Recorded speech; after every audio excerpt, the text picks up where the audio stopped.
Hi friends, બધાને મારા જય શ્રી કૃષ્ણ. તો આજે આપણે બનાવીશું ઘઉંના લોટમાંથી જીરાવાળા બિસ્કિટ. આને ફ્રાય કરીને પણ બનાવાય છે અને બેક કરીને પણ બનાવાય છે. આજે હું તમને ફ્રાય કરીને બતાવીશ. જો તમારે બેક કરેલા, ગેસ ઉપર બેક કરેલા તમારે જોવા હોય તો તમે મને કોમેન્ટમાં કહેજો, તો હું તમને બેક કરેલા પણ બતાવીશ વિડીયોમાં. તો આગળ આપણે જોઈએ કેવી રીતે બનાવવાના છે. આ આપણે લીધું છે 1 વાટકી ઘઉંનો લોટ. આ છે આપણે 2 થી 3 ચમચી સોજી. તેની સાથે સાથે આ 1 ચમચી જીરું છે.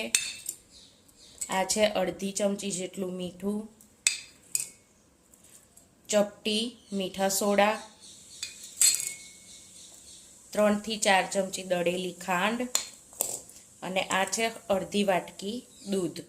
તો હવે આપણે બિસ્કિટ બનાવવાનું ચાલુ કરીશું. તેના માટે સૌપ્રથમ આપણે પહેલાં લોટ બાંધી દઈશું. તો આ લોટને પહેલાં આમાં લઈ લઈશું. તેની અંદર હવે આ છે સોજી નાખી દઈશું.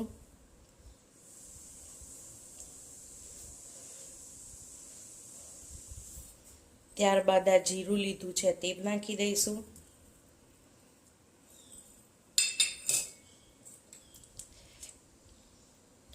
મીઠું છે એ પણ નાખી દઈશું.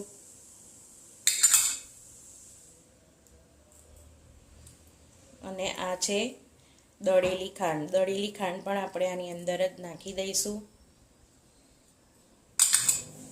બધું આ છે મીઠા સોડા, એ પણ આપણે આમાં નાખી દઈશું. આ છે ઘી, અડધી વાટકી જેટલું ઘી છે. એ આગળ હું તમને બતાવવાનું ભૂલી ગઈ. તો આ ઘી પણ આપણે અંદર નાખી દઈશું અને હવે લોટને મિક્સ કરી લઈશું.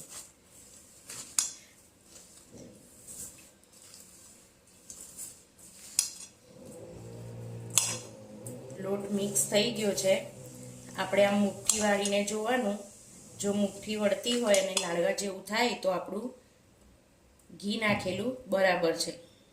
જો તમારે આવું ના થાય તો તમારે થોડું ઘી વધારે નાખવાનું. ફરી ઘીની જગ્યાએ તમે તેલ પણ લઈ શકો છો, પણ મેં ઘી લીધું છે. હવે આપણે દૂધ નાખીને લોટ બાંધી દઈશું. થોડો થોડો કરીને નાખીશું એટલે આપણો લોટ ઢીલો ના થઈ જાય.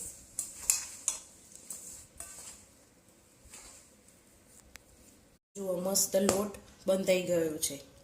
લોટ બાંધતા પણ મારે અડધી વાટકી દૂધ પણ નહોતી વપરાયું. જુઓ, અડધી વાટકી લીધી હતી, એમાંથી પણ અડધું દૂધ વધ્યું છે. હવે આને આપણે ઢાંકીને 10 મિનિટ માટે રહેવા દઈશું. 10 મિનિટ, આ 10 મિનિટ થઈ ગઈ છે. આ હવે મેં લોટ કરી લીધો છે.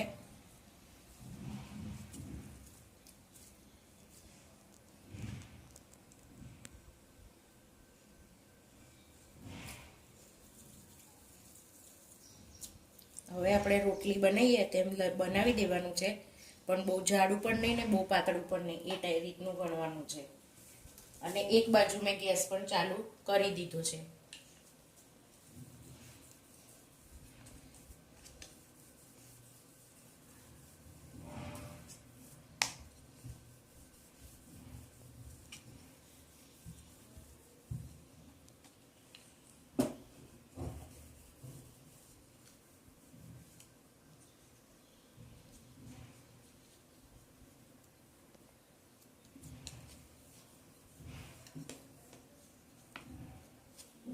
આપણે આ વણાઈ ગયું છે. હવે આપણે આ ચાકુની મદદથી કટ કરી લઈશું.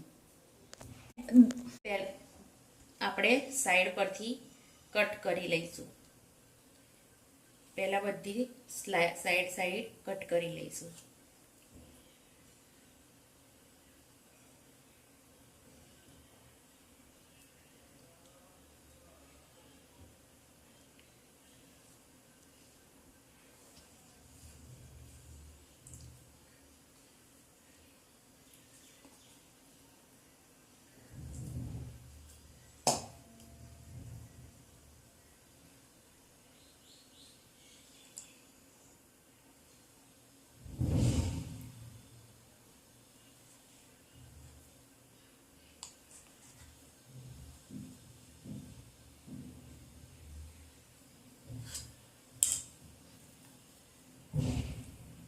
જુઓ, આપણે આટલી થિકનેસ રાખવાની છે, બહુ જાડી પણ નહીં અને બહુ પાતળી પણ નહીં.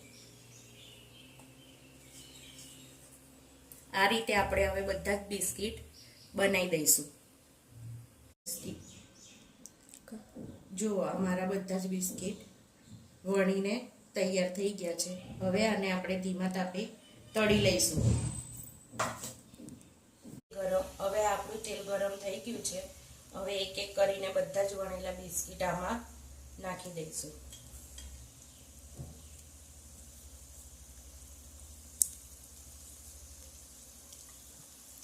ધીમા ગેસે તેને થવા દઈશું.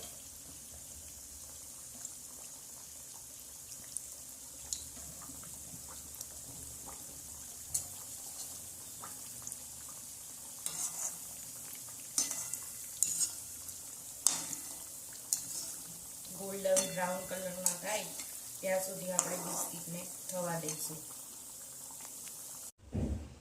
જુઓ ફ્રેન્ડ્સ, આ આપણા બિસ્કિટ બનીને તૈયાર થઈ ગયા છે.